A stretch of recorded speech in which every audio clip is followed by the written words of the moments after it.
Jean chapitre 3, 16. Voilà, Jean chapitre 3, 16. Merci beaucoup. Il a dit, car Dieu a tant aimé le monde qu'il a donné son Fils unique, afin que quiconque croit en lui ne périsse point, mais qu'il ait la vie éternelle. Les musulmans croient en Jésus-Christ. Hein? De quelle manière? Okay. De quelle manière? Ils ne croient pas en Jésus-Christ. Ils reconnaissent en Jésus-Christ la qualité de prophète. C'est différent. Croire en Jésus-Christ, c'est autre chose. On dit bien, Dieu a tant aimé le monde. On n'a pas dit les Juifs, ni Israël. Dieu a tant aimé le monde qu'il a donné son Fils unique. Donc à ce monde qu'il a aimé, il a donné son Fils unique, afin que quiconque croit en lui, juif, non-juif, hébreu, je ne sais pas quoi, croit en lui, ne périsse pas, mais qu'il ait la vie éternelle. J'aimerais d'abord, là, on va continuer ensuite. Imam Mokhtar, beaucoup de choses ont été dites. Vous avez pris le temps de recenser, vous avez pris le temps de noter. Alors, le fidèle Betting, oui, sur la page. Monsieur le journaliste, alhamdulillah, Inch'Allah encore, pour la deuxième fois, mes chers frères. Moi, personnellement, je ne m'attendais pas que les messieurs, M. Betini, pouvaient encore revenir face à ce débat. Pour ceux qui ont suivi le débat de la semaine passée. Parce que ça fait vraiment pitié de voir les gens qui s'entêtent dans la bêtise. Qui s'entêtent dans la bêtise. Et qui font semblant de ne pas comprendre. Et Pasteur Elijah a pris la parole ici. Vous savez, le roi Salomon avait l'habitude de dire, dans Proverbe chapitre 18, verset 17, le premier qui parle, tout sa cause paraît juste. Ensuite vient la partie adverse et on examine. Il dit des choses et ne se rend même pas de la gravité des choses qu'il dit. Il commence par dire, Pasteur Elijah, il commence par vous dire, chers téléspectateurs, les musulmans sont programmés. Et c'est ce que Allah a toujours voulu, que les gens soient programmés. Comment, selon, n'est-ce pas, son programme? S'il vous plaît, commencez par vous agiter. Je ne sais pas si vous allez. Si vous cherchez la vérité, vous avez la vérité, vous agitez pourquoi? Donc ici, Allah voulait que les gens soient programmés comme lui il veut. Et ça, nous sommes programmés, il dit vrai. Les musulmans sont programmés comme la machine des prophètes, ils ont programmé. Et ils sont divisés. Ils ont dit, vous avez compris, qu'ils ont les divisions d'opinion. C'est pour ça, lorsque son frère a pris la parole, il a corrigé directement. Et vous savez, quand les gens font comme ça, Jésus-Christ avait dit quoi? Marc chapitre 3, verset, n'est-ce pas, 24. Concernant les gens qui sont comme ça, écoutez ce que Jésus-Christ avait dit. Marc chapitre 3, verset 24. Jésus dit ceci. Si un royaume est divisé contre lui-même, ce royaume ne peut subsister. Et Jésus est vrai. Nous disons, n'est-ce pas, Jésus est vrai. Il dit, les gens qui se subdivisent entre eux, ils ne peuvent pas exister. Et c'est pour ça que tout le temps, ils sont toujours, n'est-ce pas, en train de se contredire. Allah, dans le Coran, j'aime l'imitié, la haine, Coran chapitre 5, verset 13 à 14. Entre les chrétiens, ils vont s'entretuer et se déchirer. Pourquoi? Parce qu'ils n'ont pas la vérité. La vérité est unique. Entre les chrétiens? Entre les chrétiens. C'est écrit dans la Bible. C'est dans la Bible et dans le Coran. Non, dans le Coran et dans la Bible. Le Coran dit, puisque le Coran est venu, n'est-ce pas, après eux, le Coran est venu après eux. Les trouvant les gens en train de se déchirer, s'entre-déchirer. Le Coran dit, ils vont se déchirer comme ça. L'inimitié, la haine, on a déjà placé dans leur cœur. Parce qu'ils n'ont pas la vérité, ils se sont détournés de la vérité salvatrice que Jésus-Christ avait apportée. Vous comprenez un peu. Et parmi cette vérité, il y a, n'est-ce pas, la mission de l'apôtre Paul. Ici, M. Béti, il s'entête dans une bêtise, excusez-moi de gaucher toujours le nom, il s'entête dans la bêtise. Pourquoi? La cinquième personne a dit ici, je répète encore, on va répéter, nul n'est plus sourd que celui qui ne veut pas entendre. Il y a deux sortes de païens dans la Bible pour une personne qui a fait la théologie. Quels sont les premiers types de païens? Avec les versets rapides, si tu as fait théologie près. 2 Rois chapitre 17, verset 24 à 27. Après le mort du roi Salomon, 922. Écoutez, 922 avant Jésus-Christ, l'Israël se divisait en deux. Le nord, capitale Samarie, fondé par Omri, un descendant de Jéroboam, 870 avant Jésus-Christ, et le sud fondé par le roi David, capitale Jérusalem. Ceux du nord avaient deux noms. Je répète encore comme la semaine passée. Ceux du nord avaient le nom samaritain et ils avaient aussi le nom israélite. Et ceux du sud avaient deux noms, judéens ou juifs. Mais qu'est-ce qui se passait maintenant? Lorsque le roi d'Assyrie, maintenant, Sargon II, Dans la théologie, M. Mitchell, il a déporté l'Israël du Nord. Vers les années 635, l'Israël du Nord. On dit ceci. 2 Rois chapitre 17. Écoutez ce que le roi d'Assyrie avait fait. Par la suite, lorsqu'ils étaient déportés de leur terre, de la Samarie. Regardez 2 Rois, n'est-ce pas? Excusez-moi un peu, je vais un peu ouvrir dans le téléphone parce que fouiller dans les Bibles, ça va nous prendre un peu du temps. Mes chers frères, dans 2 Rois, pour les gens qui ont déjà leur Bible à la maison, 2 Rois chapitre 17, à partir du verset 24. 2 Rois chapitre 17, à partir du verset 24. On dit ceci. Le roi d'Assyrie, écoutez bien, chers téléspectateurs, le roi d'Assyrie fit venir des gens de Babylone, de Cuta, d'Ava, d'Amat, de Sa, de Séphavaïm, et les établit dans la ville de la Samarie, à la place des enfants d'Israël. Ça veut dire avec combien de Samaritains maintenant? Si vous nous suivez, il y avait combien de Samaritains maintenant? Il y avait 2 sortes de Samaritains. Les Samaritains qui étaient les enfants d'Israël qui vivaient le nord avant d'être déportés par le roi Sargon II, et les Samaritains païens qui ont été venus d'ailleurs, fait venir par le roi d'Assyrie pour habiter la ville après leur déportation. Maintenant, c'était confondu. Et lorsque les enfants d'Israël sont revenus, c'est Sirius, dans Ésaïe 45, verset 1, ils sont revenus sur leur propre terre maintenant. Qu'est-ce qui se passait maintenant pour reconstruire le temple? Pendant qu'ils étaient en train de construire le temple, dans Esdras, chapitre 2, on dit les païens qui y vivaient, la Samarie étant les païens venus d'ailleurs, que vous avez entendu ici, ils ont demandé même l'ordre d'aider les enfants d'Israël à bâtir le temple, et ils ont refusé.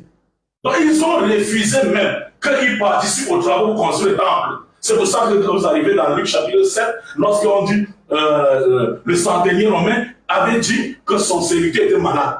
Et comme ce centenier, son serviteur n'était pas juif, Jésus-Christ a refusé même de l'aider. Les scribes et les pharisiens ont dit, ils nous ont aidés dans la construction du temple avant que Jésus-Christ se rende là-bas. Donc ici, même participer à la construction du temple, ces païens-là ne pouvaient même pas le faire. Les enfants d'Israël ont refusé catégoriquement. Si les juifs suivent le débat que nous sommes en train de faire présentement, donc c'est l'apôtre de Paul maintenant qui vient et il s'en va vers eux. Vous lisez même quelle Bible? Pourquoi? Parce que votre travail, c'est de lire les versets bibliques. Vous ignorez complètement l'histoire de la révélation de la Bible. Il y a 2 sortes de païens ici. Les païens, je répète encore, qui vivaient la Samarie.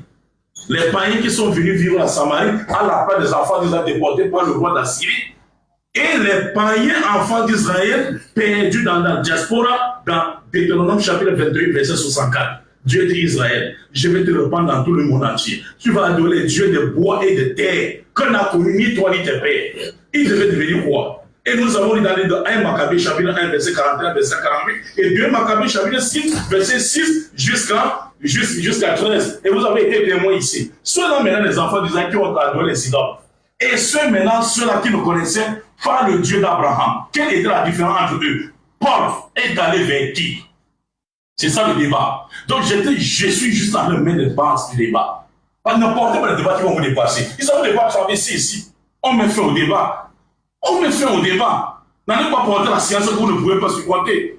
Donc Paul est venu maintenant vers qui? Ses frères israélites, perdus dans la diaspora, qui ont adoré les idoles, ou bien les païens qui ont été habités la Samarie depuis le temps de l'Empire assyrien. Il y a l'Empire babylonien qui est venu les trouver. Il y a l'Empire, n'est-ce pas, perse, médo-perse qui est venu les trouver. Il y a l'Empire grec qui est venu les trouver. Il y a l'Empire romain qui est venu les trouver. Et ça, vous ne connaissez pas ça.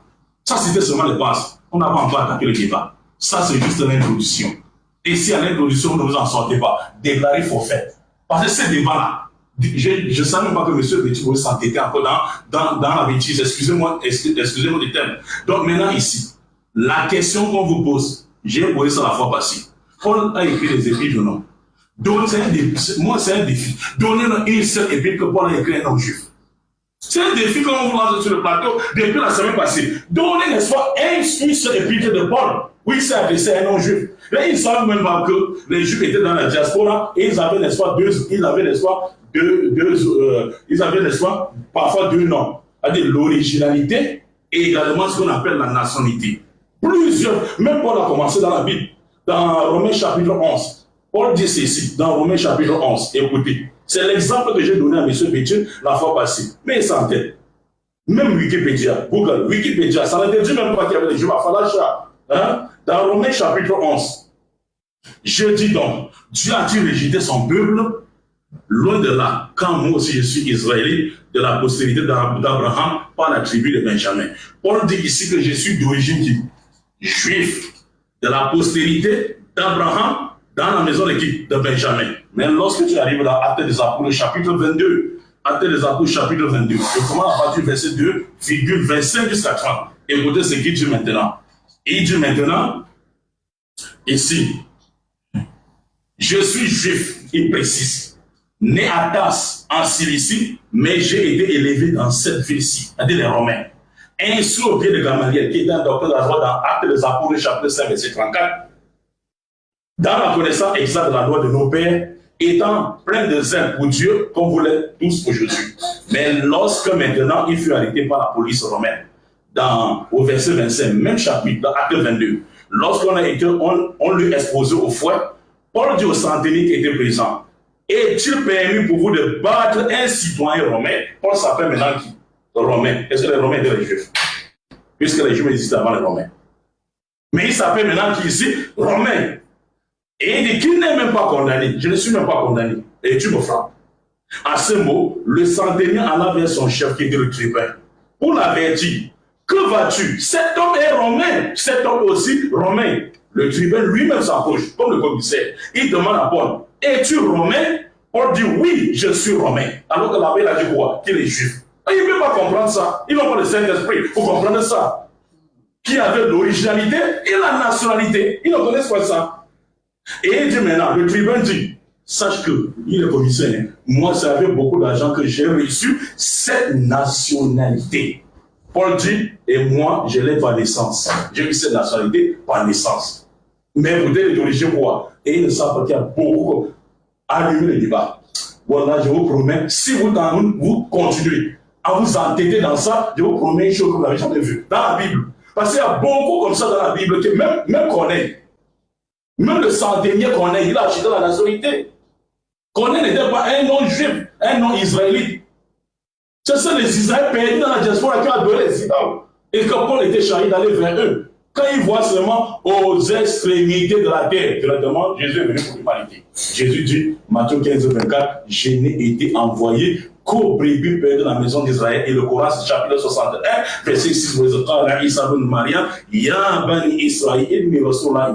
je suis le messager d'Allah envoyé à vous, Israël. Et Allah dit, j'ai fait de Jésus le messager aux enfants d'Israël, Coran chapitre 3, verset 49. Et il dit dans Michée chapitre 5, verset 1, et toi, Ephrata, tu n'es pas petit dans toutes les villes de Juda, de toi sortira un chef qui pètera Israël, mon peuple. Et dans Matthieu chapitre 1, verset 18 à 21, lorsque Joseph veut se séparer de sa fiancée Marie, l'ange lui a apparu dans les songes. Et il ne te sépare pas de ta fiancée Marie.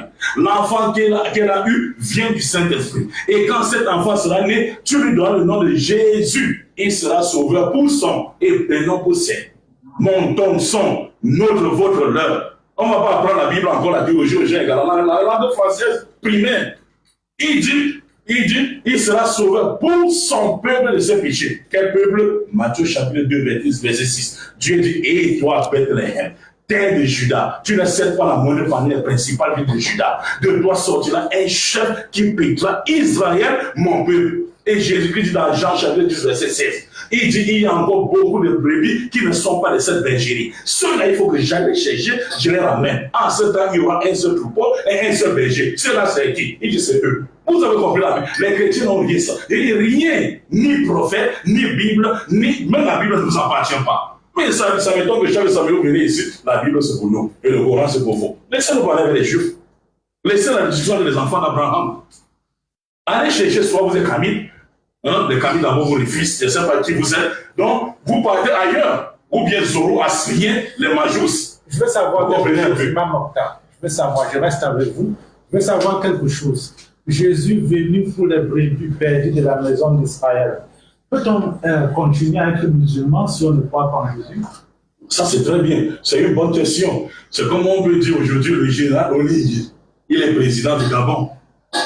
Est-ce qu'on le doit de respect ou pas? En tant que Camerounais, pays, voisin, frère. On lui doit de respect ou pas? Le président Oligui du Gabon. On lui doit du respect, mais est-ce que c'est nous le président? Ça ne fait pas de nous des Gabonais. Ça ne fait pas de nous les Gabonais. Donc nous les musulmans, on croit tous les messagers qu'on avait envoyé, les messages à chaque nation. On croit à eux. Pourquoi? Parce que le même message qu'ils ont véhiculé, le même message que le messager décidé pour nous a été véhiculé. Nous on croit à eux par ricochet, mais ce ne sont pas nos messagers. Ce ne sont pas nos messagers envoyés vers nous. Le prophète c'est Mohammed. Mais ils ne connaissent pas ça. Appelé à plusieurs reprises. Ouais. Ben, Monsieur Mokhtar fait montre d'une inculture criarde. C'est lui qui a toujours l'habitude de crier fort, plus fort qu'il ne l'entende. En fait, Monsieur Mokhtar déjà ne sait pas faire la différence entre la citoyenneté civile, de la naturalisation d'un individu sur le plan culturel et culturel. Paul, étant citoyen juif, étant citoyen romain, en plus d'être juif, n'a jamais revendiqué appartenir aux religions romaines. C'est sa citoyenneté civile. Et la citoyenneté civile lui a accordé un certain nombre d'avantages et de prérogatives. C'est pour cela qu'il évoque ça devant le tribunal, estimant qu'il ne pouvait pas se faire juger. Aujourd'hui, on parle par exemple de la double nationalité française-camerounaise. Un Camerounais qui a une double nationalité peut effectivement revendiquer légitimement sa citoyenneté française lorsqu'il est face à ce qu'il estime une injustice judiciaire. Ça, c'est la civilité, la citoyenneté civile. Mais ça n'a rien à voir avec l'identité naturelle et religieuse d'un juif, même s'il est hors d'Israël. Dans l'Antiquité, avant même le Christ, et même pendant la période du Christ, tout juif ou tout fils d'Israël qui habitait hors de la terre d'Israël devait se rendre au temple de Jérusalem au moins 3 fois par an pour s'acquitter de ses devoirs cultuels. Et on voit cela même avec Jésus-Christ dans, je crois, Luc au chapitre 2, verset 41, où les parents de Jésus qui n'habitaient pas à Jérusalem se rendaient à Jérusalem à chaque fête de Pâques. C'était une tradition que tous les juifs honoraient. Tout à l'heure, il a évoqué le texte je crois, il a évoqué quel texte là? 2 Rois 17. 2 Rois 17 sur le roi, excusez-moi, je voudrais retrouver le texte. Roi de la Syrie. Voilà. Donc, c'était à quel niveau? Voilà. Là, le roi de la Syrie fit venir des gens de Babylone, qui ne sont pas des Israélites, de Kouta, qui ne sont pas des Israélites, d'Ava, qui ne sont pas des Israélites, de Hamat, qui ne sont pas de Sepharvaïm, et les établit dans les villes de Samarie. De Samarie, ce n'étaient pas des Israélites. Ils sont donc considérés comme païens. Ils sont païens, par essence même. Et dans la suite du texte, on voit quoi? Dieu les punit. Parce que Dieu les fait mourir tous. Monsieur Mokhtar prend cela comme une règle générale universelle. Il parle de la Bible, il parle du contexte de la Bible, il parle de théologie. J'ai dit la semaine dernière que j'aimerais bien savoir dans quelle université il a étudié sa théologie. J'aimerais bien savoir. Parce qu'il parle de contexte en ignorant, en faisant un ramassis d'arguments, ce que j'appellerais des arguments à l'emporte-pièce, sans connaître en réalité le contexte de chaque texte. Il prend un texte isolé qu'il veut généraliser dans toute la Bible. Or, nous sommes là dans l'Ancien Testament, tous ces événements avec un objectif, préparer un peuple à recevoir le Messie. Et le Messie venait pour quelle mission? Le Messie ne venait pas répéter, redire ce que les prophètes avaient déjà longtemps dit. Il venait accomplir la loi de Moïse, accomplir la rédemption. Et lui, comme je l'ai lu dans Hébreu, lui que Dieu a créé, lui par qui Dieu a créé toutes choses, qui a créé le monde, lui que Dieu donne parce qu'il a tant aimé le monde, comment viendra-t-il accomplir cette mission de rédemption en se limitant à un peuple géographique? Ça n'a pas de sens. Et j'ai évoqué tout à l'heure un document que M. Mokhtar ne connaît pas, qui date du 3e siècle par un docteur de la loi juive, qui fait bien la différence entre le juif et le païen. Le païen, c'est celui qui est, le païen désigné toutes les nations non juives. Il demande qu'on lui montre où Paul aurait écrit aux non-juifs.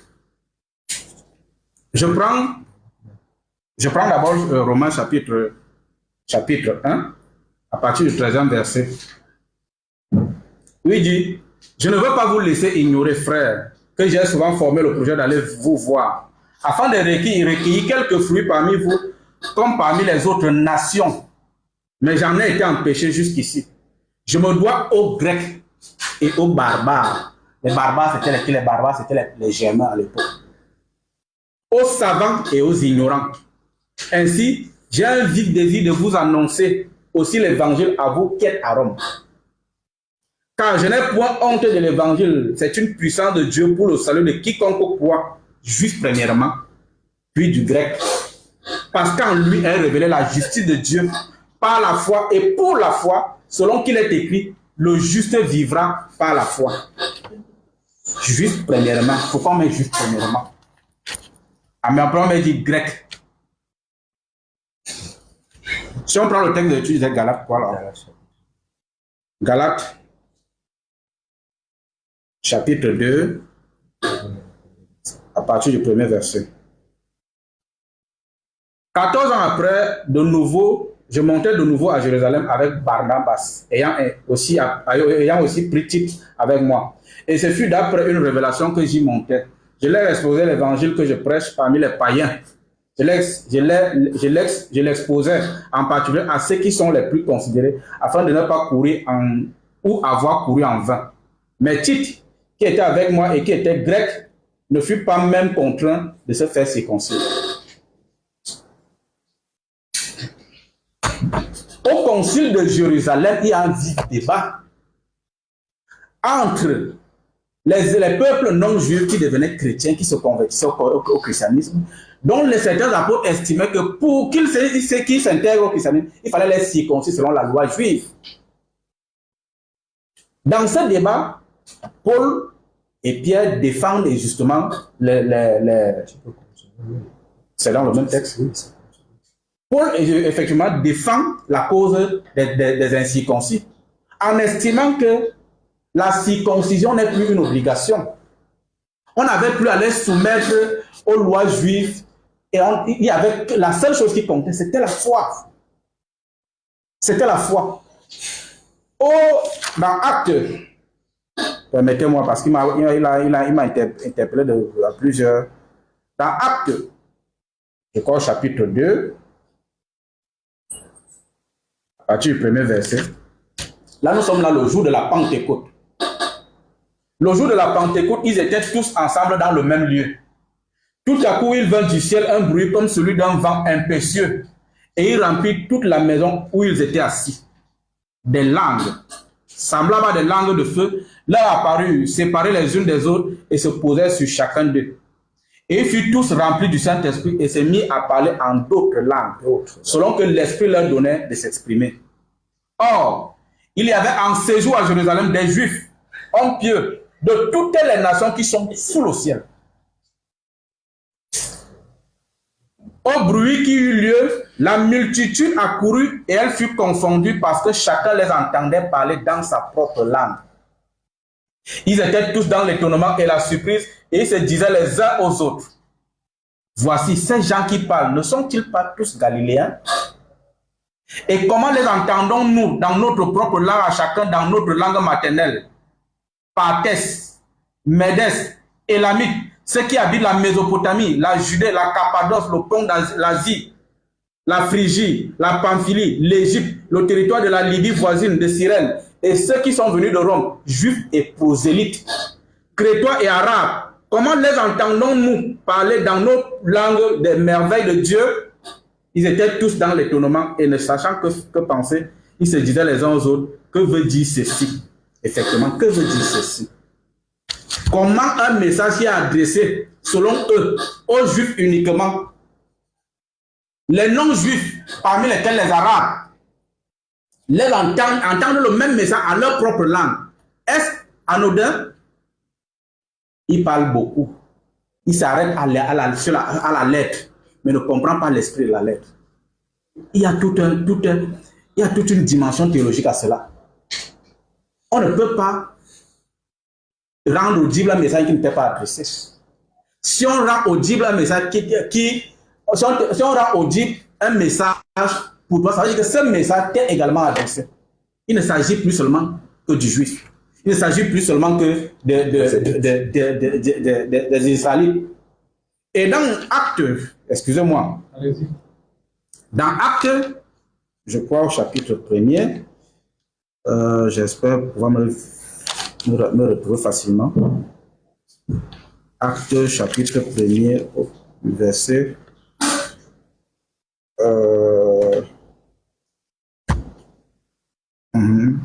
Non, là c'est. Je cherche le texte où le message doit être annoncé jusqu'aux extrémités de la terre. Voilà, Actes chapitre 1, verset 6 à 9. Là, c'est Jésus, après sa résurrection. Il est en train de faire comme une forme, on pourrait dire dans le langage moderne aujourd'hui, un peu comme une sorte de testament. Il dit, alors les apôtres revenus lui demandaient, Seigneur, est-ce en ce temps que tu rétabliras le royaume d'Israël? Il a répondu, ce n'est pas à vous de connaître les temps ou les moments que le Père a fixés de sa propre autorité. Mais vous recevrez une puissance, le Saint-Esprit, survenant sur vous, et vous serez mes témoins à Jérusalem, dans toute la Judée, dans la Samarie et jusqu'aux extrémités de la terre. Jusqu'aux extrémités de la terre.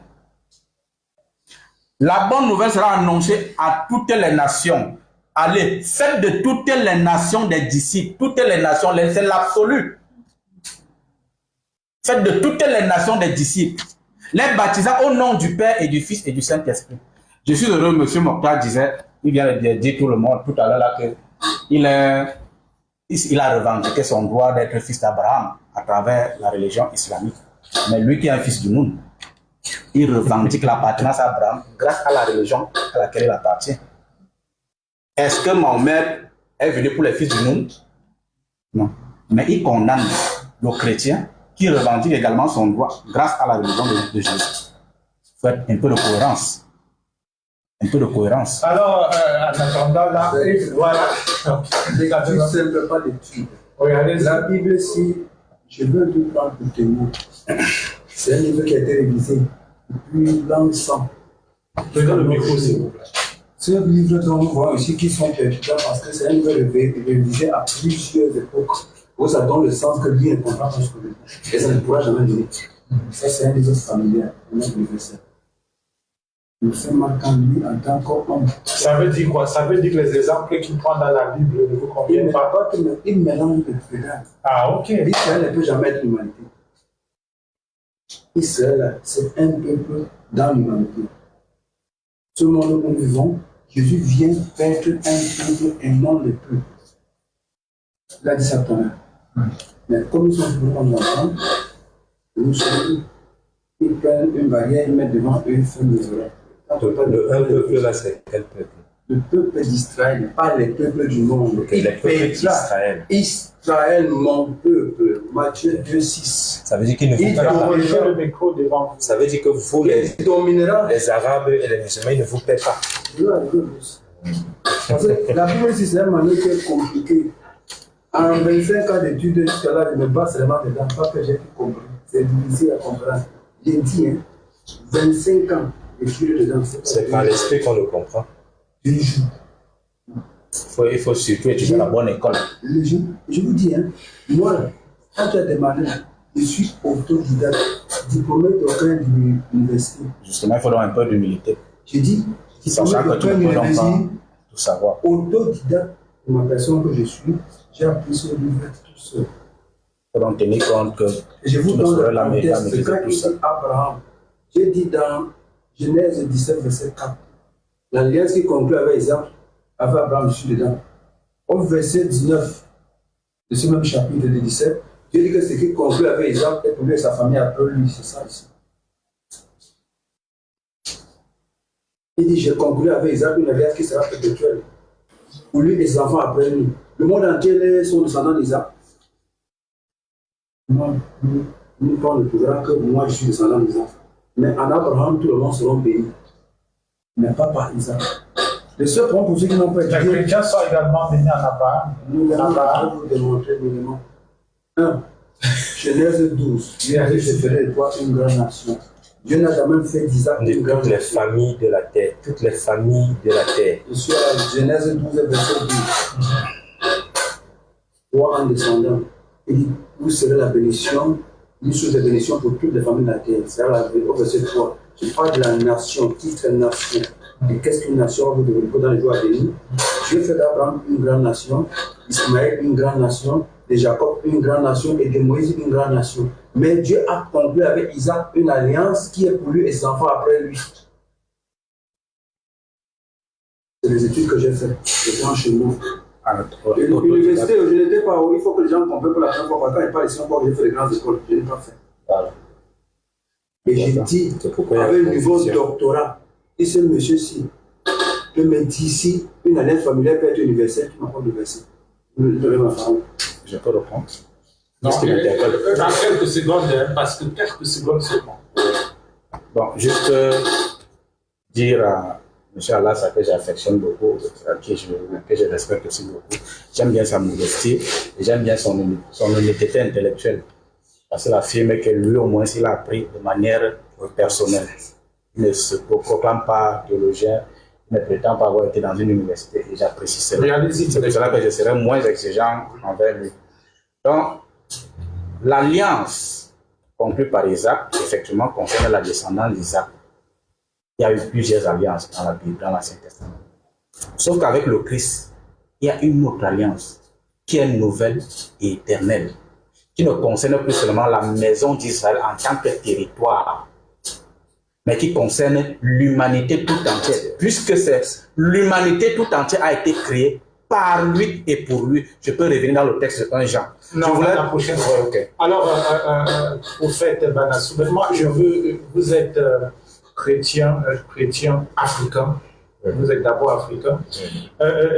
L'apôtre Paul, apôtre des païens. Alors, comment est-ce que l'Africain se retrouve dans le christianisme?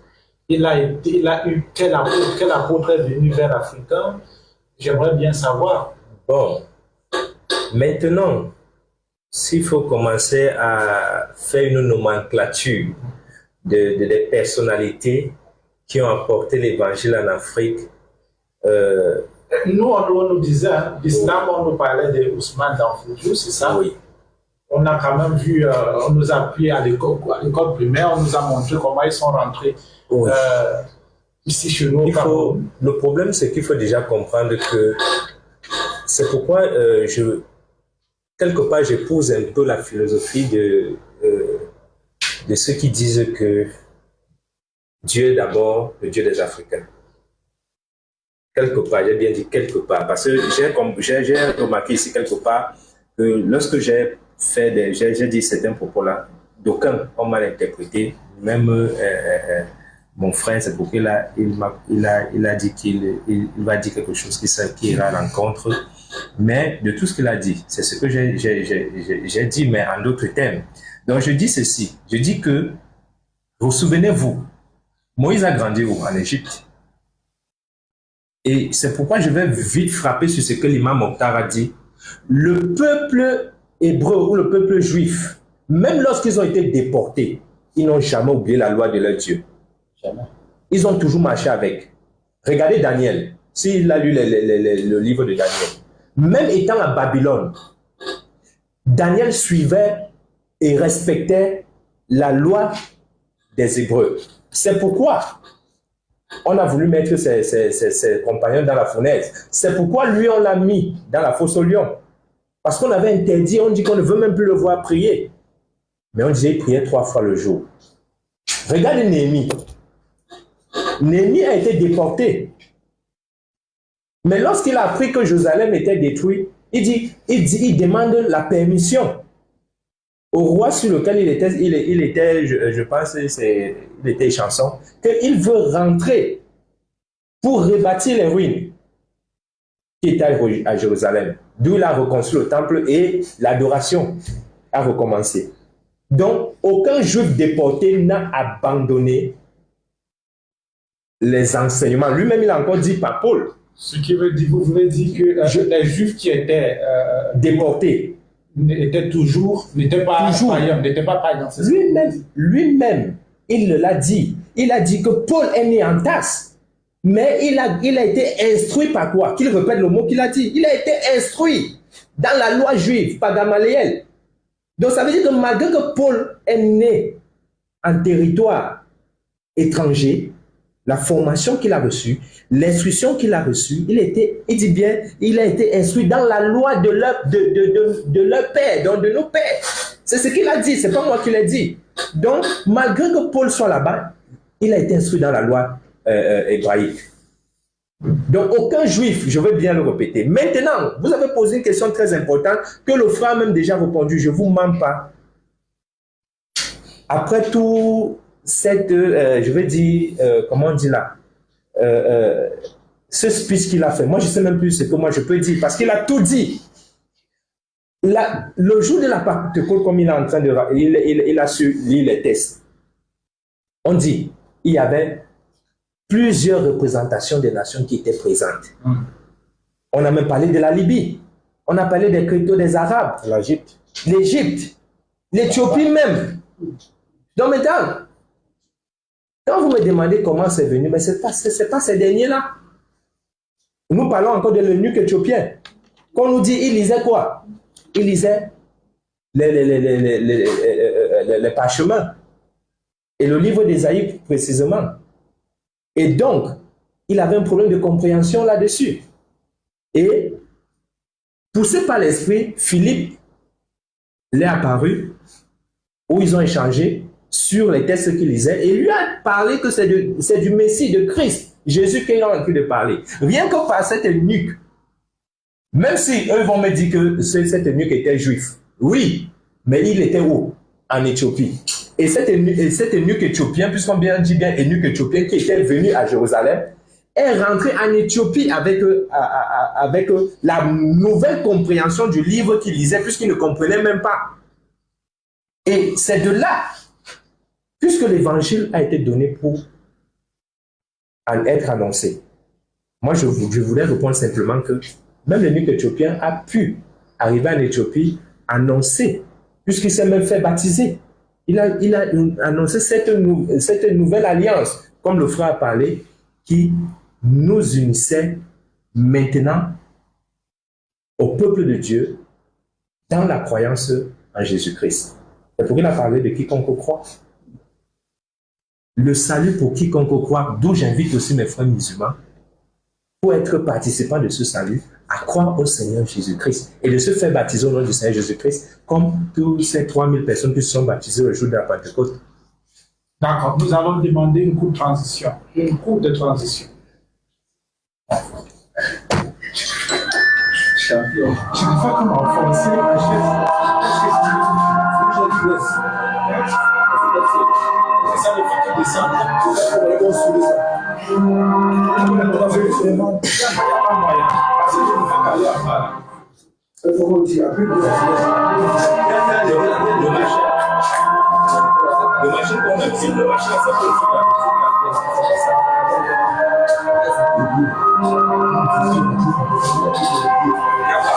Le machin descend.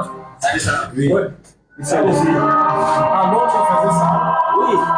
Je vais descendre ici. C'est pas le levier là.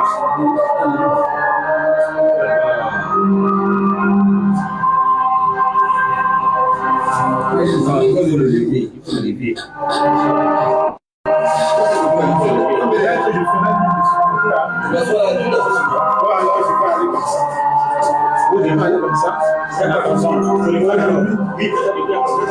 Ça va aller avec la caméra. Oui, c'est bon. Non, je vais guider ça. Je vais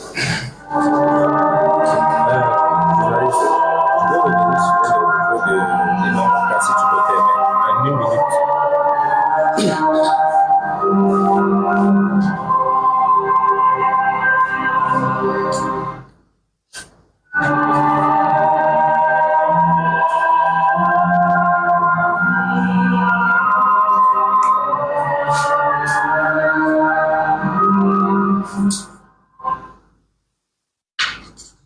Bien, nous sommes de retour à l'antenne. C'est aussi l'occasion pour moi de rappeler aux téléspectateurs qu'ils peuvent appeler au 658 93 52 15.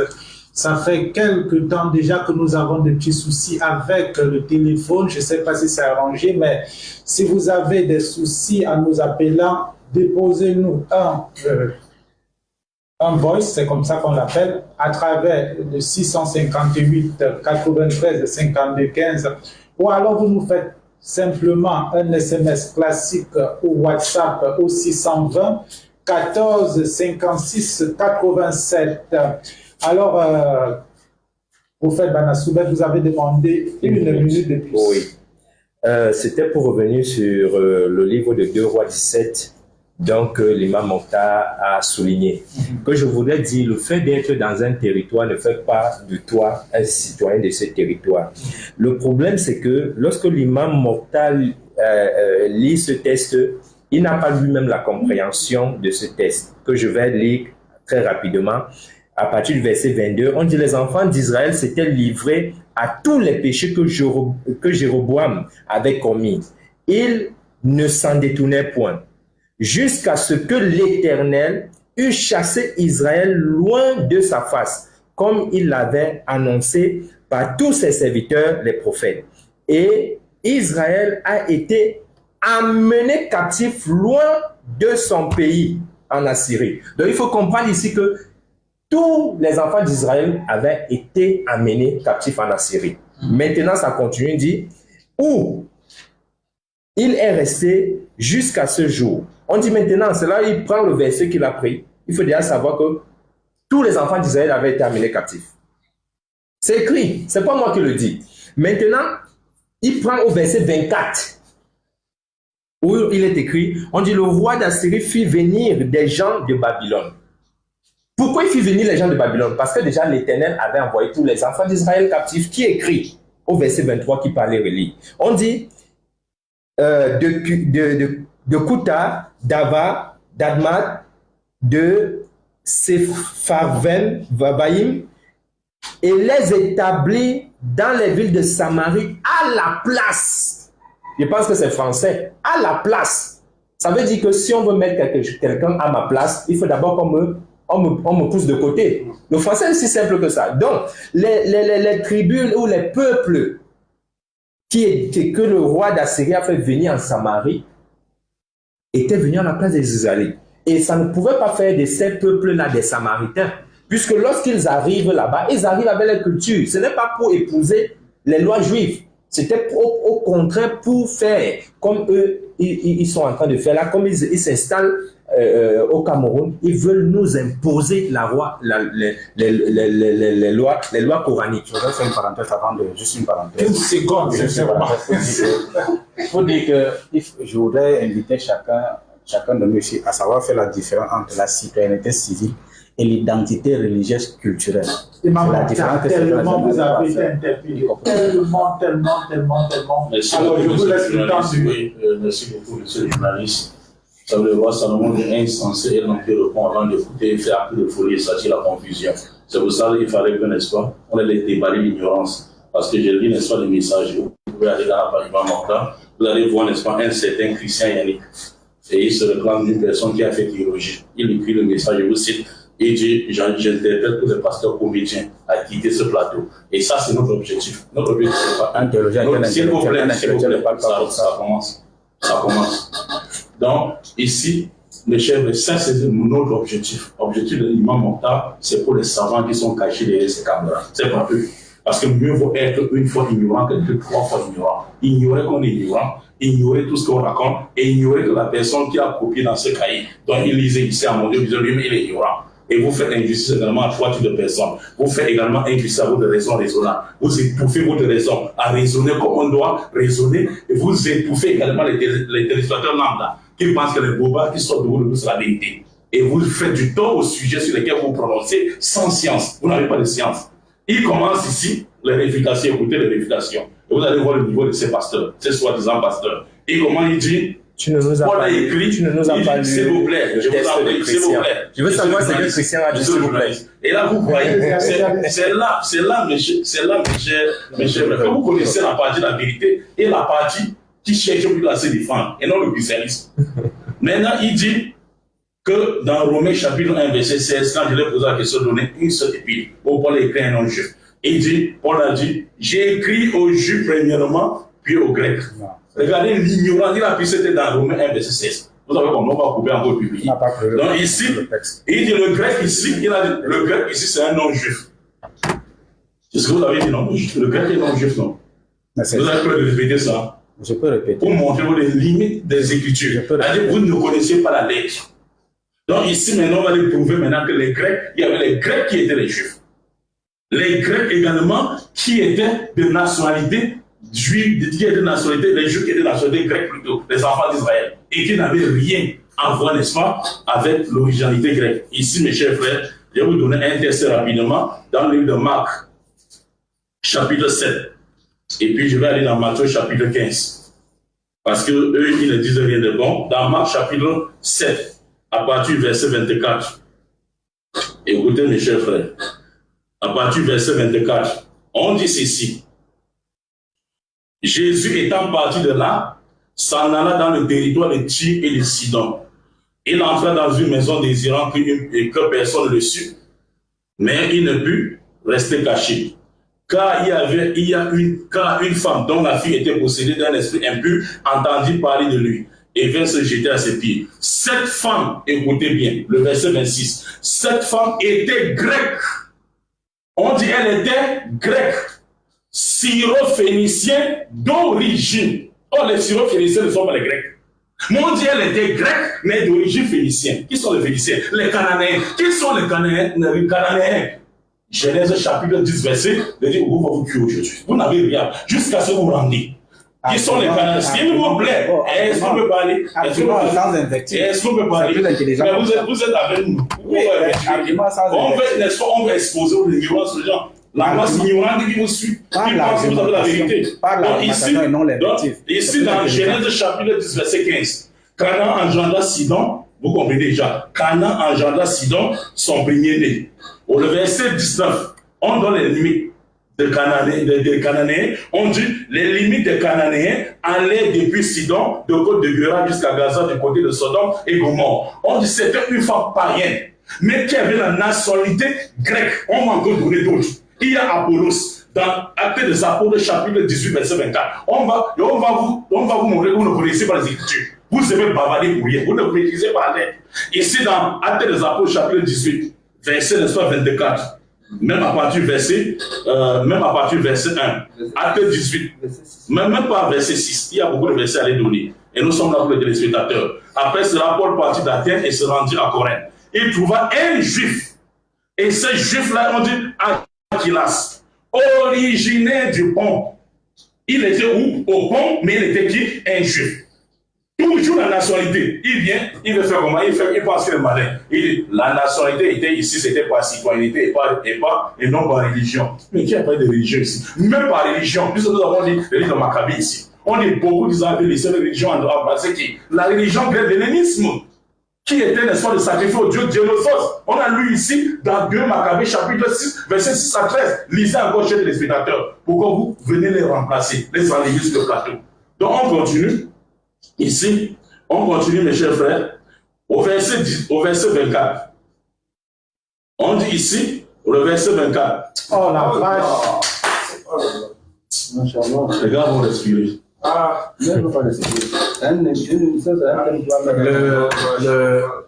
Ton abonné qui se proclame théologien et qui demande aux gens de quitter. C'est un chrétien. Lui, là où on invite alors les chrétiens qui viennent ici. Il s'auto-proclame théologien. Pourquoi tu ne l'invites pas? Il faut savoir que... Invite le chrétien là. Vous ne prenez pas sa nationalité. Laisse-moi avoir dit ce que je veux dire. Un théologien est un intellectuel d'abord. Un intellectuel ne parle pas comme ça. C'est trop facile de s'auto-proclamer docteur derrière un micro. Je pensais que quand le gars est venu ici au premier jour, il a fait les bruits ici comme s'il avait fait les voix. On se rend compte vraiment que non, le droit d'esprit est lancé sur lui. Toi, tu crois que créer, parler, faut être synonyme de pertinent. Faire des interviews, c'est synonyme de pertinent. On demande de ne commettre pas l'argumentation et non pas les Alhamdulillah.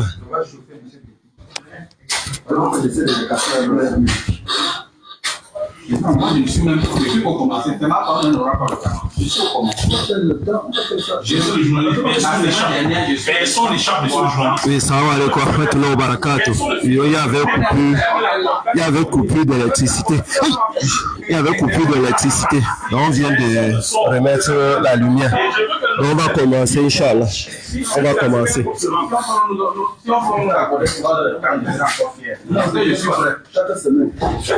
Ok. Oui, je t'envoie le numéro du studio maintenant, Haroun. Je t'envoie le numéro du studio. Et pour ceux qui en ont besoin, ils peuvent contacter le frère Haroun. Inch'Allah. Non, pas au moins. Je suis pas là. Monsieur Mokhtar, vous n'avez ni l'intelligence, ni les éléments nécessaires pour calculer. Mais les gens qui sont sages me posent. Comment quelqu'un qui est victime, qui est étouffé, hein, moi je ne suis pas dans les autoproclamations. Un bébé spirituel perdu dans la main de l'ignorance, ça on me suivra comment? Comment ils vont me suivre? Tu n'as fait des déclarations propres fanatiques. Tu n'as que des déclarations propres fanatiques. C'est ça, ici, le travail. Même pas encore. Mais ce journaliste, je reprends cet endroit par ils ont beaucoup. Oui, c'est assez son chauffeur que je parle. Ok. Donc, et tu vois, comme je n'ai pas peur des autres, 15 minutes, on lui dit, donne-moi encore une minute, donne-moi encore quelques secondes. Et je les voyais parce que. C'est toi qui as l'habitude de faire l'ignorance. N'oubliez pas que précédemment, tu as parlé 15 minutes. Oui, si vous croyez que je suis dans le faux, laissez-moi verser l'ignorance de m'intérêt. Il ne faut pas me couper. C'est réciproque. C'est réciproque, donc. C'est ce que tu ne sais pas. C'est un théologien. Invite les théologiens à laisser face à ça. C'est réciproque. C'est un critique qui écrit. Mais qu'il vienne. Il s'auto-proclame.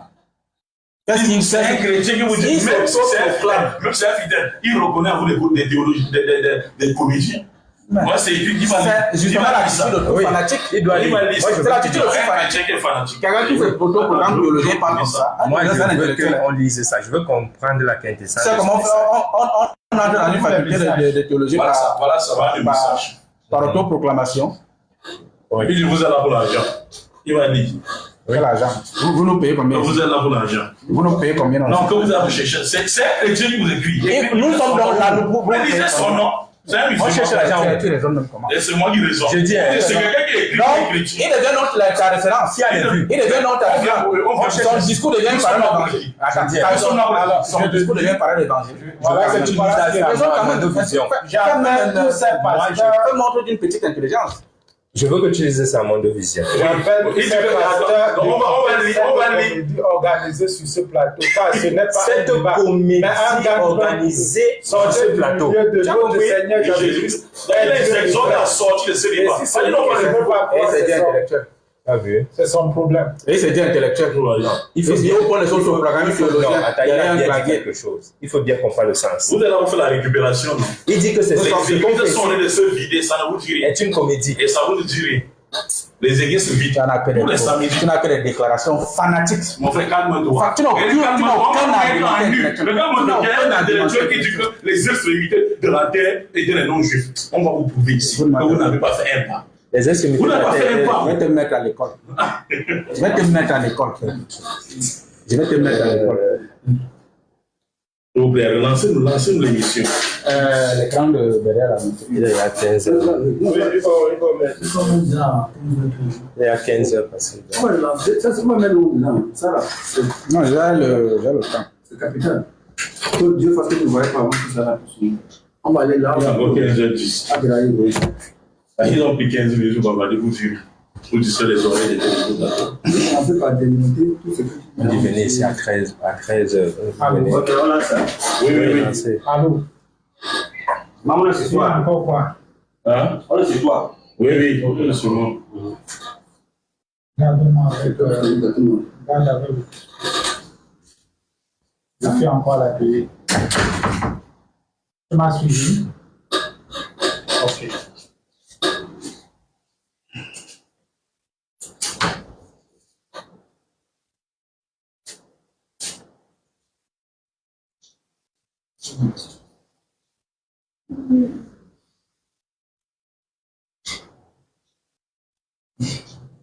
Dans le même titre était un juif, Imam Mokhtar. Ce sont les juifs. Et je vais vous démontrer.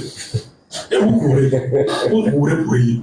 Rien que dans le discours que tu parlais là, je peux te démontrer que la femme dont tu parles n'était pas juive.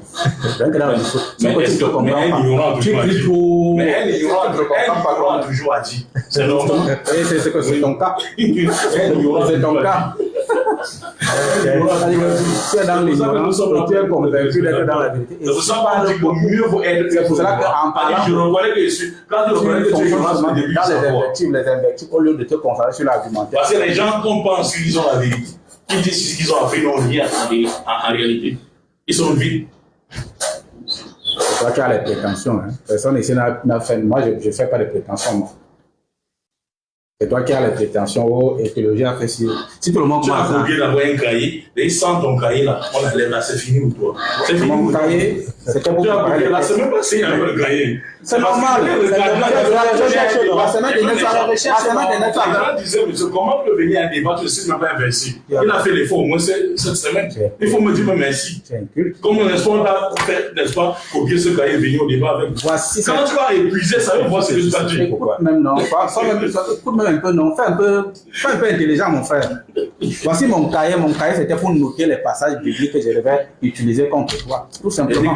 C'est moi-même qui les ai écrits. La lettre là, puis c'est pour la lettre, monsieur Lutti. La lettre, tu ne la connais pas. Tu ne la connais pas, ni la lettre, ni l'esprit de On la t'a lettre. posé une question. Tu as fait quelle Tu fais montre d'une théologie? inculture. Trop de prétentions, je suis, alors que dans le fond, il n'y a rien. Ok, les spectateurs qui sont là, juges. Mais tu penses que quoi? Nous, Tu es dans une chaîne, d'Aoussa 7, qui est une chaîne musulmane. Est-ce que vous allez dire 90% des musulmans sont musulmans, c'est normal. Voilà, vous allez dire quoi? Alors, C'est calme. nous sommes là juste. Maintenant, invitez-nous dans vos chaînes alors. On n'en a pas besoin. Attendez. Là, ça sera même une opportunité pour nous. Laissez, vous bien vous nous frapper sommes là là-bas. pour un Nous, on ne fait pas des choses comme ça. Nous, on ne fait pas les choses. C'est des ignorants, ils savent. Laissez tomber. Oui, oui, on revient sur le débat. Chacun dit ce qu'il a dit, Oui. et les spectateurs nous suivent. Ils vont Ça va juger. chauffer, ça va chauffer, ça va chauffer. C'est grave. C'est grave. Grave pour qui? Tu trembles. C'est là ça. Grave pour qui? Il ne voit même pas. Mais avec là, c'est là où on va passer à enseigner les autres. C'est ça. Il a lu dans tout ce qu'il a fait comme bagage intellectuel, mais il n'a pas étudié. Le téléphone lui dit il a l'école. Autodidacte. Ça alors. Qui vient apprendre quelqu'un qui est à l'école? Ça alors. Ça, c'est bien. Non, c'est pour ça que tu es garé. On a toujours besoin d'un maître. On a toujours besoin d'un maître. Est-ce que tu avais dit autodidacte, ce qu'il a besoin? Est-ce que tu avais dit en français? L'autodidacte, c'est bien, mais il y a des risques. Tu vas voir un homme qui est civilisé, non? Il mesure avant de payer, il y a des risques. Il y a des risques, zéro risque maintenant. Il est assis au risque. Tu es zéro. Oh, le problème, j'ai pas besoin. Tu ne sais pas que le zéro, c'est le plus grand angle. Mort et vivant. L'angle zéro, c'est le plus grand angle. Il est en même temps vivant. Ça veut dire que je vous englobe tous. Oui, Non, c'est vrai. il a dit à la lumière. Passer du fait de dire qu'on peut bien avoir. Non, non, il a dit à chez toi. Tu connais comment on écrit J'ai l'infini en appelé les gens mathématiques? pour arranger. C'est 2 zéros collés. Dès que ça arrive, je vais encore C'est t'appeler. 2-0 Tu as collé. compris. Le seul Dieu dans ce système, Tu as mangé. seul Dieu. Comment ça, depuis le matin, tu n'as pas faim. Je ne vais pas me suivre. Depuis le matin, tu n'as pas faim. Ou alors tu n'aimes pas, J'étudie quoi? tu ne veux pas manger ce qui est là-bas. L'examen sur eux. L'ignorance. Je passe l'examen. J'étudie quoi, l'ignorance? Il a moins passé le temps sur l'étudier. Mais le voilà qui te J'ai fait. besoin de docteurs, pas comme son nom, plus que le docteur en biologie. On s'assoit maintenant pour voir une bonne école. C'est Ah, ça va, c'est bon. C'est pas mal. c'est que les personnes ont trop de visite. Qu'est-ce qui s'est encore passé? L'homme a créé la machine et la machine a suivi. Le téléspectateur qui était vivant d'écran. Je suis assis sur la chaise, je me rends compte que moi seul, je ne fais pas. Je dis que mes assis, quoi. J'ai dit, comme les amusements, je commence à regarder les gens de Monsieur Mokhtar fait du sensationnel. Il pense que la vérité, c'est une question de voting. La majorité démocratique. Et c'est parce que la plupart adhèrent à ce qu'il dit, que ça veut dire que ce qu'il dit est vrai. Non. Qui a Quand tu es dans ton milieu, forcément, ce que tu vas dire qui attendent d'avoir ça. Tu as suivi le message des chrétiens. Il faut bien écouter le message des Comme on l'a chrétiens. fait dans une télé qui est musulmane. Donc il y a, mais il a ses abonnés qui sont majoritairement musulmans, c'est normal. Donc ils pensent donc que le fait d'avoir les applaudissements de beaucoup de gens signifie que les gens même en affirmant comme ça, ils montrent, n'est-ce pas, leur incapacité, n'est-ce pas, à détenir la vérité. Pourquoi? Parce que c'est le moment même crucial de montrer à tous ces musulmans qui sont dans la spiritualité. Moi, si on me met dans une chaîne, est-ce que c'est ce que je suis en train de s'il vous dire? plaît, si je passe sur une chaîne chrétienne, Est-ce que c'est ce que je suis en train de dire? ça sera Qui ne comprend même pas le sens. Tu vois qu'il n'est même pas capable de comprendre le sens de ce que je dis. montrer la vérité aux gens. Il n'a pas la capacité de comprendre Montrer ce la que je dis. vérité aux gens. L'auditoire est musulman, c'est pour ça que... Ça fait deux sujets là. Ça fait deux sujets. Moi, j'ai déjà dit sur un sujet précis. Oui, tu n'es pas fanatique. Tu es allé ailleurs. Tu es fanatique. J'étais en train de dire que. Sur le fanatisme sectaire, ça c'est génial. Réécoute-moi encore. Je dis le fanatisme sectaire, c'est génial. D'accord, réécoute-moi donc encore. Et sois capable de répondre en fonction de ce que je dis. Ne m'amène pas ailleurs. J'étais en train de dire c'est vérité. J'ai dit ceci. Il n'y a pas de vérité en dehors de Jésus. Je t'ai dit ceci. Que le fait d'être dans ton milieu et d'être acclamé pour ceux qui te suivent, te fait croire que tu es dans la vérité. Maintenant, le fait d'être que je sois là pour les c'est autre chose. C'est un autre. Le suivisme moutonnier. Non, il y a moutonnier. Moutonnier et Il immoralité. y a même beaucoup de suivisme moutonnier. Moutonnier et immoralité. C'est même écrit dans votre courant. Dans votre courant, c'est écrit. Moutonnier et immoralité. On suit le prophète aveuglement. Mais c'est ça, non? Dans son immoralité. C'est écrit, non? Tu veux que je dise? Ok. Tu viens d'affirmer que tu tues le prophète aveuglement. C'est donc le suivisme moutonnier. Et tu ne comprends pas le sens du mot suivisme moutonnier. Oui. C'est ça, voilà. Oui, Tu acceptes le écoutez, moutonnier. si c'est ça le suivi, oui. C'est ça, mais est-ce que c'est là Parce c'est qu'on suit ça? cette vérité-là qui vient de la part de Dieu. Quand tu suis quelque chose aveuglement, Le suivisme moutonnier, pour moi, c'est suivre un pasteur qui n'est ni prophète, ni rien. dans le Il peut se tromper. Dans le christianisme, on ne suit pas un Qui pasteur. a dit que Mohamed est prophète? Écoute, Qui a dit que Mohamed est prophète? écoute-moi. Répondez-moi, qui vous a dit que Mohamed est prophète? Alors, on va y aller. Et tu es beau. J'aimerais savoir, c'est une question que je veux savoir. Qui a dit qu'il est prophète? Ok, alhamdulillah. Oui, mes chers frères, comme Nous sommes oui. sur le plateau. Alors, Imam Mokhtar, tu peux y Oui, aller. merci beaucoup, monsieur le journaliste. Comme nous étions en train de répliquer, n'est-ce pas, au mensonge, n'est-ce pas, devant nous, et nous étions en train de montrer qu'il y avait beaucoup de Juifs qui avaient des nationalités, autres que la nationalité, n'est-ce pas, qui avaient des nationalités romaines, mais qui étaient d'origine, n'est-ce pas, qui étaient d'origine israélite. Et on a pris l'exemple de cette femme, syro-phénicienne. Si vous voulez savoir, n'est-ce pas, les territoires de Tyr et Sidon, chers téléspectateurs, allez prenez la Bible, n'est-ce pas, 8 secondes. Dans Matthieu chapitre 15, à partir du verset 21, le titre, on dit territoire païen, c'est-à-dire de non-juif, Tyr et Sidon. Et nous avons dit ici, il y avait deux sortes de païens. Il y avait les païens, n'est-ce pas, qui étaient les peuples non-juifs qui sont venus habiter la Samarie. Après la déportation, n'est-ce pas, du roi Assyrie, des enfants d'Israël, par le roi d'Assyrie, Sargon II. Et il a fait venir ce peuple d'ailleurs pour vivre en Assyrie, en Samarie. Mais il y a, n'est-ce pas, l'autre, le frère de Béthune, qui est, n'est-ce pas, M. Élisée, qui a dit c'était tout Israël. Donc, une fois de plus, pour que vous voyez ceux qui vous représentent dans le christianisme, ils ne savent pas que les seuls qui n'ont pas été déportés pendant la période assyrienne, c'est, n'est-ce pas, l'Israël du Sud. Va lire tout Isaïe chapitre 7. Lorsque le fils de Ramalia, au nord, et Pékash au nord, et le fils de, n'est-ce pas, le roi de la Syrie, ils avaient fait la coalition pour attaquer le roi Akas, qui était un descendant de Roboam. Et ça, ils connaissent pas ça, ils connaissent pas la lettre. Et là, maintenant, dans Isaïe chapitre 7, lisez tout le contexte. Ils n'ont jamais été déportés pendant la période, n'est-ce pas, assyrien. Mais c'est le roi babylonien, Nabucodonosor, qui les a déportés tous ensemble, le nord et le sud. Et là, ils ne connaissent pas tout Israël. Pourquoi? Parce que c'est une liste d'abignon spirituelle, sans connaître l'histoire de la rédaction de la Bible. C'est une parenthèse, on ferme rapidement. De deux maintenant, on revient toujours sur celui qui se procure, n'est-ce pas, intellectuel.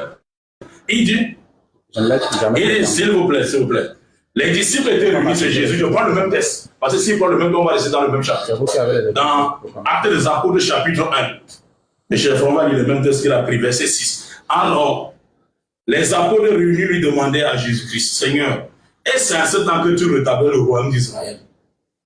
Pourquoi ils demandent encore à Jésus alors que Jésus les a dit dans Matthieu 15, je n'ai été envoyé que pour le pays de la maison d'Israël. Eux, ils voulaient savoir quand est-ce que Jésus va les réunir, tous. Jésus dit ceci. Il leur répondit, ce n'est pas à vous de connaître le temps ou le moment où le Père a fixé de sa propre autorité. Mais vous recevrez une puissance. Le Saint-Esprit survenant sur vous et vous serez mes témoins à Jérusalem ou au sud, dans la Judée ou au sud, dans la Samarie ou au nord, parce qu'il avait commencé et où il a ouvert l'espace cette porte du salut à la femme samaritaine dans Jean chapitre 4. Je lisais Jean chapitre 4 verset 12. Et là vous allez savoir que les Samaritains ici, la femme samaritaine était juive. C'est pour ça qu'il dit, es-tu plus grand que notre père Jacob qui nous a donné cette pluie? Mais pour eux, c'était les non-juifs qui appelaient Jacob son père. Et c'est comme ça les intellectuels.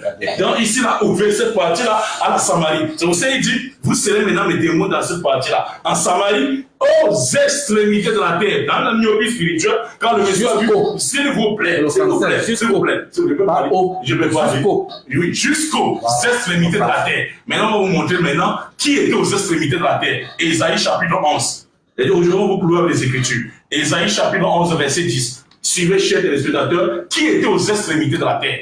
En ce jour, le rejeton d'Isaïe, c'est-à-dire David, sera là comme une bannière pour les peuples. Les nations se tourneront vers lui et la gloire sera sa demeure. Dans ce même temps, le Seigneur étendra une seconde fois pour racheter le reste de son peuple d'Israël, dispersé en Assyrie. Dieu dit, je viens, n'est-ce pas, étendre ma main pour revenir mon peuple. Dispersé où? En Assyrie. En Égypte. Mais ils ont dit, il n'y avait pas Israël qui était perdu.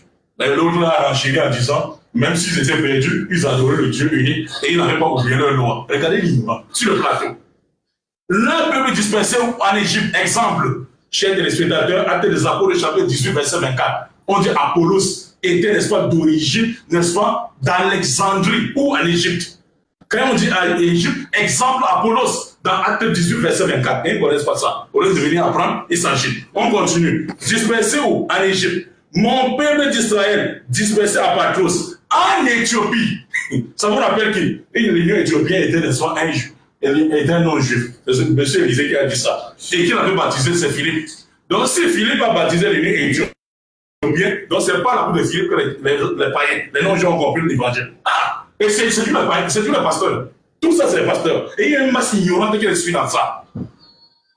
On dit, Philippe, il lisait le livre d'Esaïe, ne comprenait pas. Isaïe 50, il ne comprenait pas. Philippe dit, est-ce que tu comprends ce que tu dis? Lis. C'est comme un musulman qui lit le Coran. L'imam dit, est-ce que tu comprends ce que tu lis? Il dit, si quelqu'un ne m'explique pas, pourquoi? Parce que dans Michée chapitre 2, verset 7, Dieu avait dit, c'est dans la bouche du sacrificateur qu'on garde la loi. Tu peux lire, tu ne comprends rien.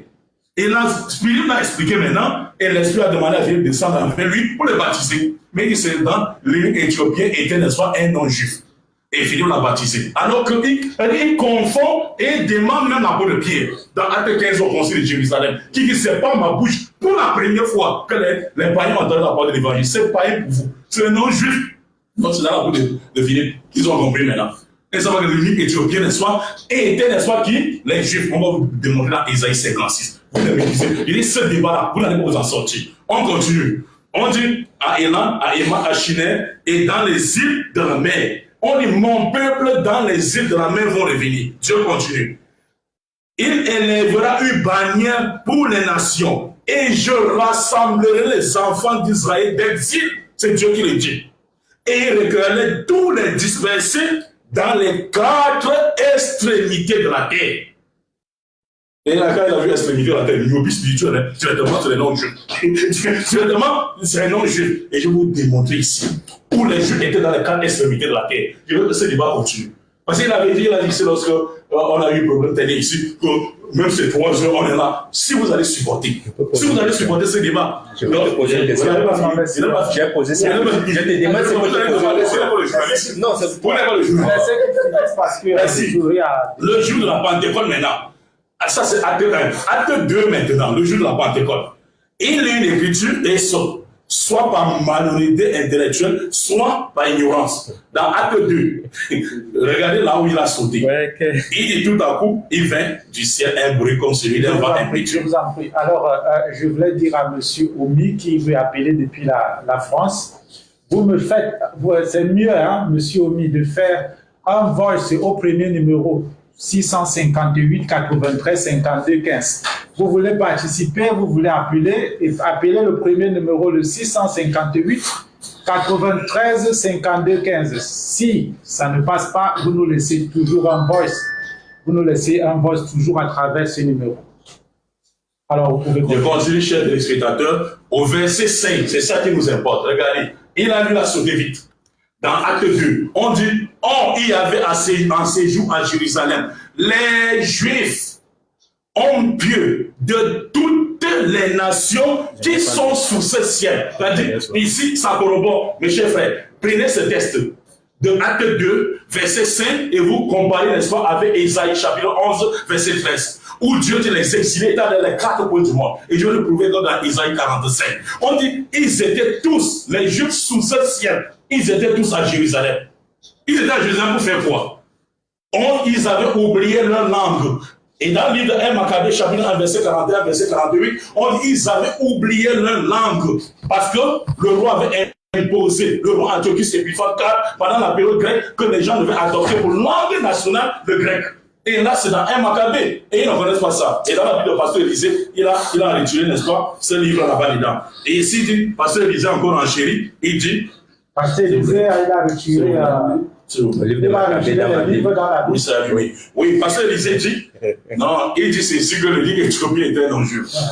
Il ne sait pas que les eunuques étaient, n'est-ce pas, ceux qui gardaient le sabbat. Or, les non-juifs ne gardent jamais le sabbat. C'est pour ça qu'il ne peut pas tenir le débat avec un juif une minute. Une minute. Ici, dans Isaïe chapitre 56. Et puis, n'est-ce pas, on va damer le pion avec, n'est-ce pas, le monsieur intellectuel, qui se dit intellectuel. Alors que même la langue française, n'est-ce pas, échappe. Ici, dans Isaïe chapitre, n'est-ce pas, 56. Ainsi par l'Éternel, observez ce qui est droit et pratiquez ce qui est juste. Car mon salut ne tardera pas à venir et ma justice à se manifester. Heureux l'homme qui fait cela et le fils de l'homme qui demeure fait, gardant le sabbat. Heureux ceux qui gardent le sabbat, pour ne point profaner et veillant sur sa main, pour ne commettre aucun mal. Que l'étranger qui s'attache à l'Éternel ne dise pas, l'Éternel me séparera de son peuple, et que l'eunuque ne dise point, je suis un arbre sec. Ainsi par l'Éternel aux eunuques qui garderont le sabbat. Les eunuques qui étaient en Éthiopie, qui garderont quoi? Le sabbat. Donc maintenant, il y avait les non-juifs qui gardaient le sabbat. Selon les intellectuels, c'est toujours les intellectuels. Il dit, vous n'allez pas vous en sortir sur cette terre. Et je reviens maintenant sur lui. Il a dit quiconque. Directement quand il voit quiconque, moi j'ai dit que monsieur Bessine là, monsieur Bessine, il pêche par analogie. C'est-à-dire quand il voit quiconque ici, quiconque là-bas, c'est le quiconque qui est là-bas. Donc pêche par analogie. Il pêche par analogie. Donc dans le verset qu'il a pris ici en entend, je vais oublier, Jean 3,16. Dieu a tant aimé le monde afin que quiconque croit en lui ne périsse pas, mais qu'il ait la vie éternelle. Quand il voit quiconque, c'est l'humanité. Regarde, si vous voulez savoir ça, quiconque là, allez dans Nombre chapitre 21, verset 6. Vous allez comme Nombre chapitre 21, verset 6. Et peut-être je vais les donner parce que j'aime les écouter. Pour qu'ils veulent encore l'ignorance, bien. Nombre chapitre 21, verset 6. L'Éternel envoya contre eux les serpents brûlants. Il mordit le peuple. Et il mourut beaucoup. Et il mourut beaucoup de gens en Israël. Le peuple vint à Moïse et dit, nous avons péché, quand nous avons parlé contre l'Éternel et contre toi. Puis l'Éternel a fait qu'il éloigne de nous ces serpents. Moïse pria le peuple. L'Éternel dit à Moïse, fais-toi le serpent brûlant et place-le sur une pêche. Quiconque aura été mordu et regardera, n'est-ce pas, concevra la vie. Est-ce que les gens qui étaient mordus au désert de Moïse, c'était l'humanité? Parce qu'il a vu quiconque. Il ne sait pas que quiconque s'est parmi les enfants d'Israël. C'est pour ça que avant le verset 14, avant d'arriver au verset 7, Jésus dit bien au verset 14, il dit, ce que je vous dis là, de même que Moïse éleva le serpent de dans le désert, le Fils de l'homme sera élevé vivant. Avant de dire, quand Dieu a tant aimé le monde. Il a pris cette même image avec l'image de Moïse avec le serpent brûlant dans le désert, dans Nombre chapitre 21, verset 6 à 7. Mais il pense que le quiconque, quand il voit quiconque, c'est l'humanité. Et il a pris monde. Il ne sait pas que monde, c'est un mot, n'est-ce pas? C'est un mot polysémique et non monosémique. Et tout le monde debout. Dieu demande à l'humanité de se lever. Ils vont monde, mieux spirituel. Quand ils vont monde, c'est seulement l'humanité. Ce débat-là, vous n'allez pas en sortir. Jusqu'à preuve du contraire. Moi, je pose ça, c'est la 4e fois que je pose. Donnez, n'est-ce pas, une seule épître de Pierre, de Paul plutôt, qui l'a écrit à un nom juif, un nom israélien. Donnez-nous. Vous parlez ici, oh, imaginez un truc, d'abord tu as donné Romain. Je vais chuter par là. On va chuter par là. Romains chapitre 9. Il est écrit les livres de Romains au nom juif. Romains chapitre 9. Maintenant, je dis la vérité en Christ et je ne mens point. Ma conscience m'en rend témoignage par le Saint-Esprit. J'éprouve une grande tristesse et j'ai dans le cœur un chagrin continuel. Car je voudrais moi-même être en athée séparé du Christ pour mes frères. Mes parents sont la chair. Qui sont Israélites? À qui appartient l'adoption? N'est-ce pas qu'ils sont adoptés, non? Pourquoi les gens ne veulent pas réclamer les textes à ces pasteurs-ci? Paul dit, c'est à Israël qu'appartient l'adoption. Parce que nous sommes dans le contexte d'adoption. C'est ça le thème. Le thème, c'est l'adoption pour entrer dans l'alliance de l'Éternel. Non, monsieur le journaliste. Ah, notez adoption, s'il vous plaît. S'il ne peut pas donner une épître de Pierre, Paul plutôt, il est écrit un nom juif. Dites-nous que Paul ment que l'adoption appartient à Israël. Prouvez-nous que vous êtes dans l'adoption, non? Bien, c'est le thème. L'adoption appartient à qui? Appartiendrait toujours aux Juifs. Je voudrais d'abord revenir sur Effectivement. le propos que a préféré mon frère d'en face, M. Mokhtar. Je voudrais d'abord souligner que depuis mon début en venant sur ce plateau, je n'ai jamais fait aucune prétention. Je n'ai jamais prétendu que j'étais pasteur. Je ne me suis jamais autoproclamé intellectuel. Même si j'ai eu à faire des études, je laisse les gens découvrir mon intelligence, entre guillemets, par mes arguments. Et je ne le fais pas dans les invectives personnelles. Nous sommes là pour éclairer le public, ceux qui nous écoutent. Et nous devons d'abord les respecter. Par respect pour eux, nous devons également nous respecter. Donc, c'est ce point-là que je voulais d'abord souligner. Ensuite, je vais dire que mon frère Mokhtar baigne toujours dans la confusion totale. Et cela relève du degré de son fanatisme, qui est d'ailleurs perceptible dans sa façon de parler, dans sa façon de crier, dans sa façon d'invectiver les gens. La citoyenneté civile doit toujours être distinguée de la religiosité culturelle d'un peuple. Les Juifs, par nature, de manière profonde, qu'ils soient en Israël ou hors d'Israël, étaient des religieux profonds qui s'acquittaient à leur devoir culturel.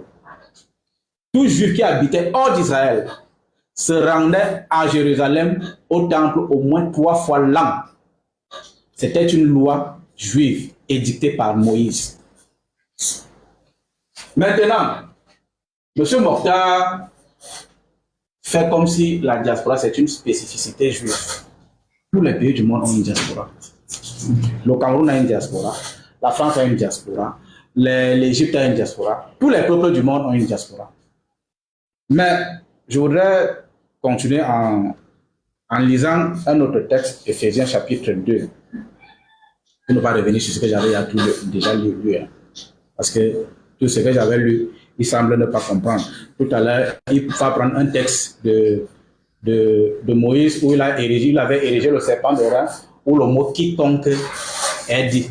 Sauf qu'il ne sait pas faire la part des choses entre le mot qui est prononcé dans un contexte et le même mot est prononcé dans un autre contexte. Dans le contexte de Moïse, il s'agit effectivement que des fils d'Israël. Parce qu'on parle bien des fils d'Israël qui sont mordus par les serpents. Or, dans le contexte de Jean 3, on dit bien que Dieu a créé le monde. Donc, le quiconque dans ce paragraphe, dans ce texte-là, ne concerne plus, n'obéit pas au même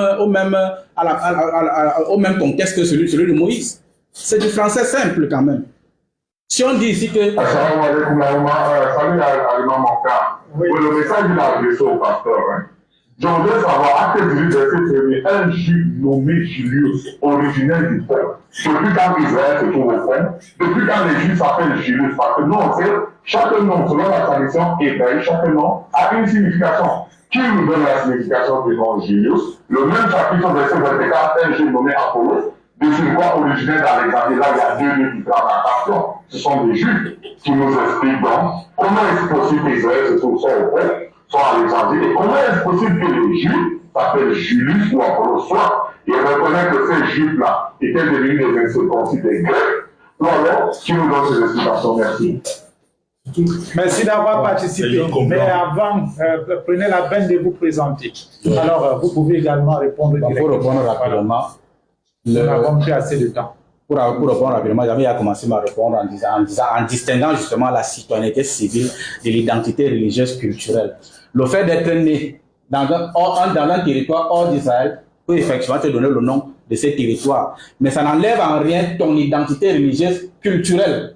Et tout juif qui habitait hors d'Israël, qu'il soit né en Palestine, en Grèce ou à Rome, s'acquittait de ses devoirs culturels en Israël. Donc, cette question-là, on l'a déjà répondu. On ne va pas revenir dessus. Donc, je continue. Donc, j'étais en train de vouloir prendre le texte avant que le texte n'intervienne. J'étais en train de vouloir prendre le texte de Éphésiens chapitre 2, à partir du 11e verset. Où il est dit, c'est pourquoi vous, autrefois, païens dans la chair. Païen dans la chair. C'est quoi un païen dans la chair? C'est celui qui n'est pas juif de naissance, qui n'est pas fils d'Israël de naissance. Appelé incirconcis par ce qu'on appelle circoncis, et qui le sont en la chair par la main de l'homme.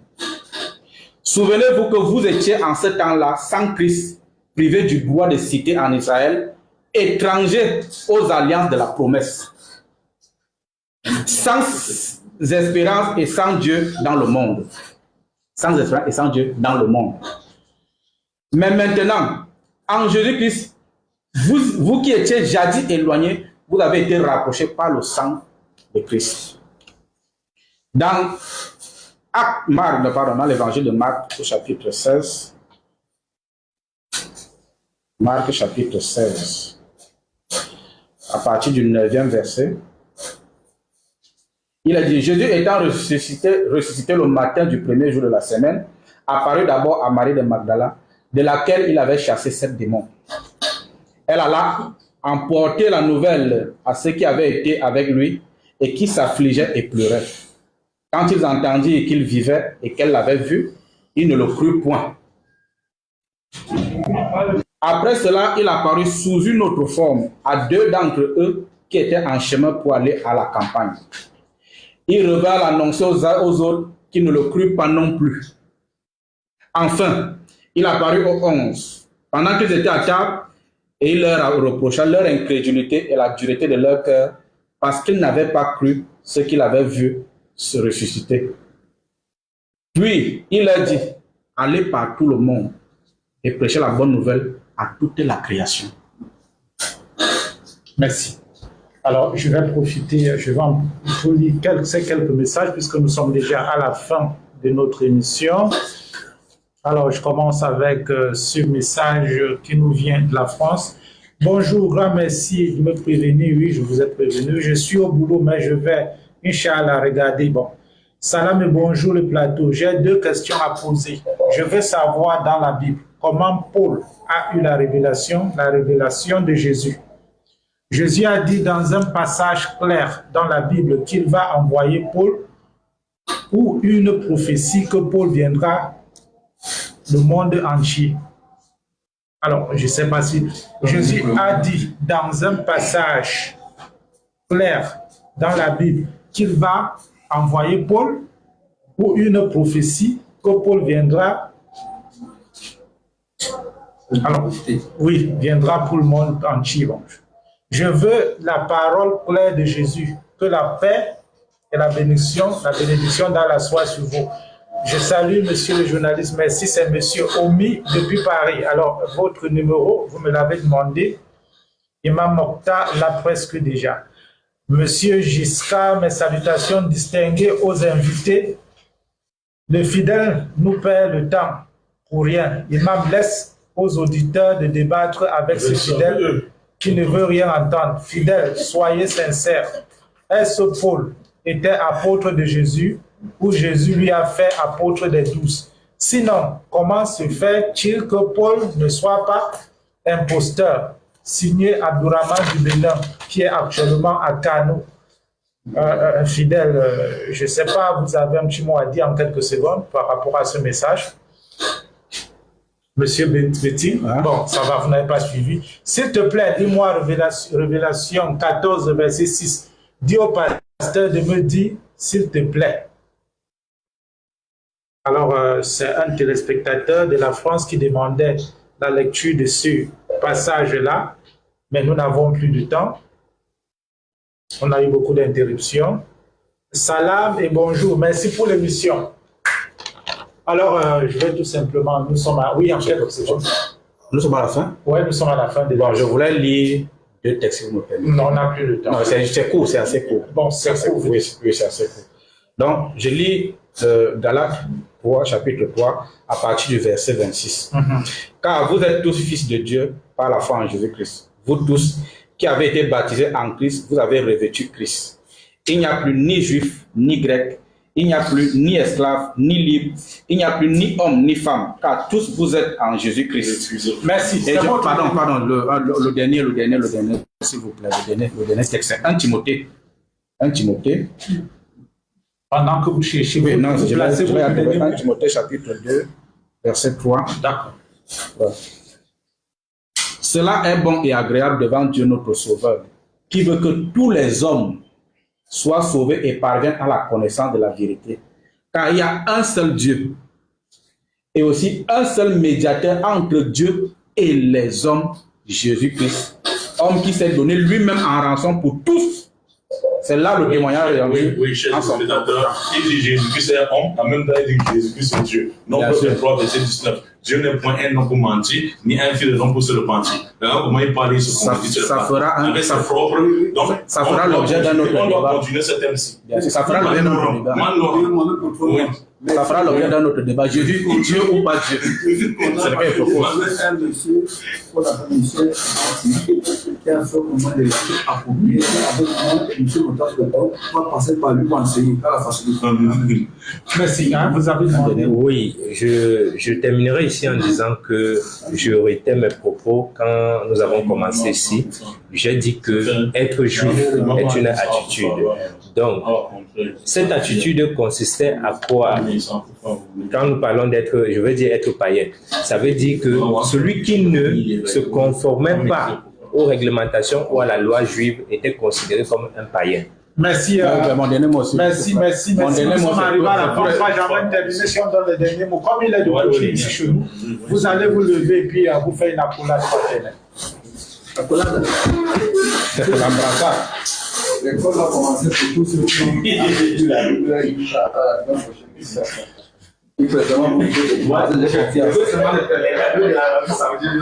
ce que tu vas dire là, moi je suis pas avec toi.